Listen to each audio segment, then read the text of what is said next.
పెళ్ళేమీ పద్ధతిగా జరగలేదు. ఇక సాంగ్యాలు ఎలా జరుగుతాయి అనుకుంటున్నారండి? ప్రేమించి పెళ్లి చేసుకున్నారు అన్న మాటని అడ్డు పెట్టేసుకుని రూపాయి కట్నం ఇవ్వకుండా అత్తారింటికి పంపించేయచ్చు అనుకుంటున్నారా? అంత అవసరం మాకేమీ లేదు. తనకేమి ఇవ్వాలో పద్ధతి ప్రకారం అవి మేమిస్తాం. ఏమిస్తారు? ఎంతిస్తారు?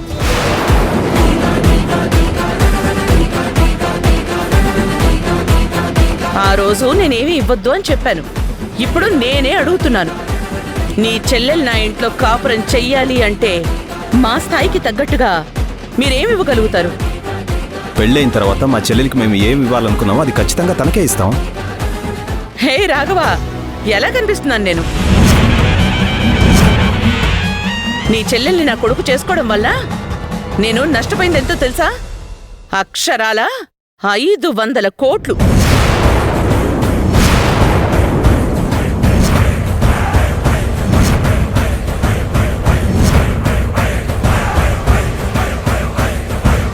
నా అన్నకున్న ఒక్కగానొక్క కూతుర్ని నా కొడుక్కిచ్చి చేసినట్టయితే ఆ ఆస్తి మొత్తం నాదయ్యేది.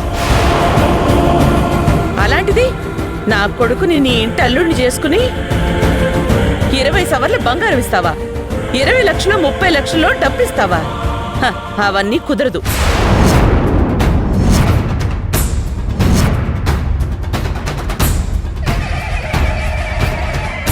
మమ్మీ, ఈ టాపిక్ ఏంటి అసలు? ఇవన్నీ ఎందుకు మాట్లాడుతున్నావు? నువ్వుండరా. మర్యాద లేని చోట మర్యాద అడిగి తీసుకోవాలి. నువ్వు చెప్పు రాఘవా, నువ్వేదో భిక్షం వేస్తే వేసినట్టు తీసుకోవడానికి ఈ రుద్రాణి అంత చీప్గా ఏం లేదు. ఏమండి, మేము ఇవ్వగలిగేది ఇస్తాము అని చెప్పాం. దానికి భిక్షం అది ఇదని మాట్లాడకండి. మీకేం కావాలో అది చెప్పండి, ఇవ్వగలమో లేదో చెప్తాం. నీ చెల్లెలు నా ఇంటి కోడలుగా ఉండాలన్నా, నా కొడుకుతో కాపురం చెయ్యాలి అన్నా నాకు 50 కోట్లు కావాలి.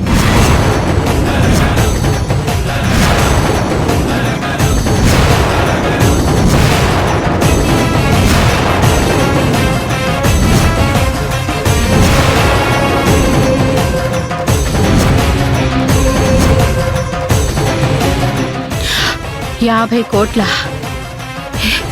50 కోట్లేంటి వదినా? అది మీ స్థాయి.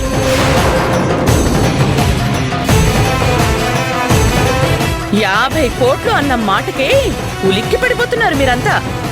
కానీ నా ఇంటికి మాత్రం మీ అమ్మాయి కోడలుగా రావాలంటే, నా కొడుకుతో కాపురం చెయ్యాలి అంటే అవేవి కుదరవు. నాకు 50 కోట్లు ఇస్తేనే మీ అమ్మాయి నా ఇంటి కోడలుగా వస్తుంది, కాపురం చేస్తుంది.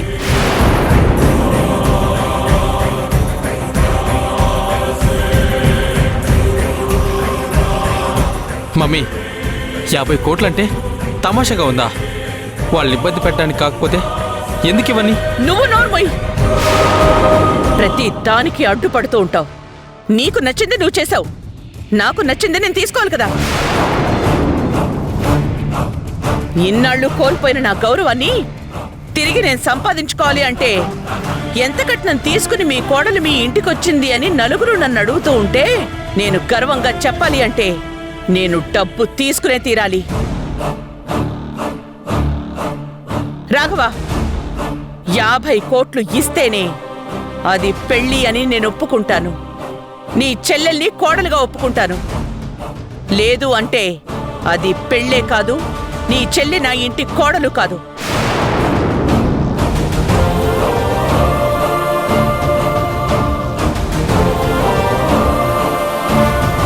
మమ్మీ ప్లీజ్, నా మాట విను. ఏంట్రా వినేది? బా, ఇలా రా మమ్మీ. రే,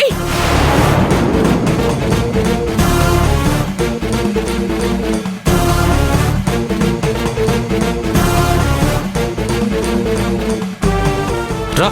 సిద్ధు, సిద్ధు. ఏంటి మమ్మీ నువ్వు? ఏం చేస్తున్నావు అర్థమవుతుందా? ఎందుకు ఇలా ప్రవర్తిస్తున్నావు?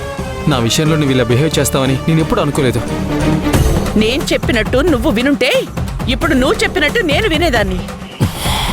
వద్దు వద్దు అంటుంటే వెళ్ళి ఆ వంటలు చేసుకునే వాళ్ళ ఇంటి పిల్లని ప్రేమించి పెళ్లి చేసుకున్నావు.